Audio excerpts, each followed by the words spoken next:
дар варзишгоҳи марказии шаҳр даври навбатии мусобиқаи калони футбол барои дарёфти ҷоми контакт баргузор гардид. ин навбат дар даври дуюми мусобиқот дар гурӯҳи Б дастаҳои контакт ва ҷамоати диёти Лакон ба майдон баромаданд. футболбозони ҳарду даста ҳам дар ҳузури ҳаводорони футбол бозии воқеан ҳам хуб нишон доданд. нахустин шуда ҳисобро дар бозии футболбозони дастаи контакт кушода қисмати аввали вохӯриро бо ҳисоби 4-0 ба фоидаи худ анҷом доданд.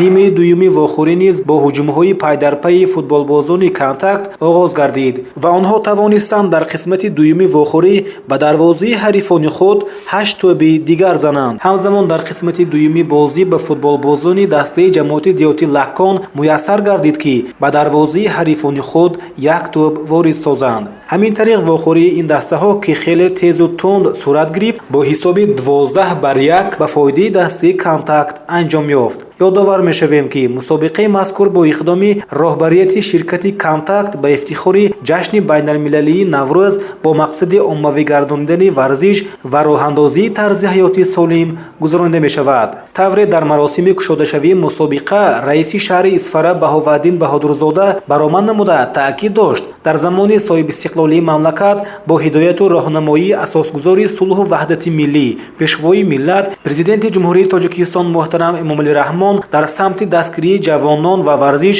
тадбирҳои ҳадафманд андешида шуда самтҳои гуногуни варзиш басо равнақу ривоҷ ёфта истодааст. тарғибу ташвиқи мақсадноки варзиш дар солҳои соҳибистиқлолии кишвар ба сатҳи даркорӣ ва муҳим расонида шуда сокинони гуногунсинни шаҳри Исфара аз ҷумла ҷавонон бо он шуғли бештар ёфта тарзи ҳаёти солимро пеш гирифтаанд. дар замони ҷаҳонишавӣ варзиш на танҳо ҷанбаи иҷтимоӣ балки ҷанбаи муҳими иқтисодиро низ касб намуда мардум ҳар қадар бештар бо варзиш фаро гирифта шаванд ҳамон қадар вазъи саломативу ҳолати рӯҳиву равонии онҳо ва дар маҷмӯъ суботи ҷомеа беҳтар мегардад. ҳамчунин гуфта шуд ки баҳри рушди ҳамаҷонибии соҳаи тарбияи ҷисмонӣ ва варзиш дар шаҳр бунёди толорҳо ва майдончаҳои варзишӣ вусъат гирифта то ин ҷониб бо ташаббуси мақомоти иҷроии ҳокимияти давлатии шаҳри Исфара ва дастгирии соҳибкорони саховатпеша даҳҳо майдончаҳои варзишӣ аз ҷумла майдончаҳои хурди футбол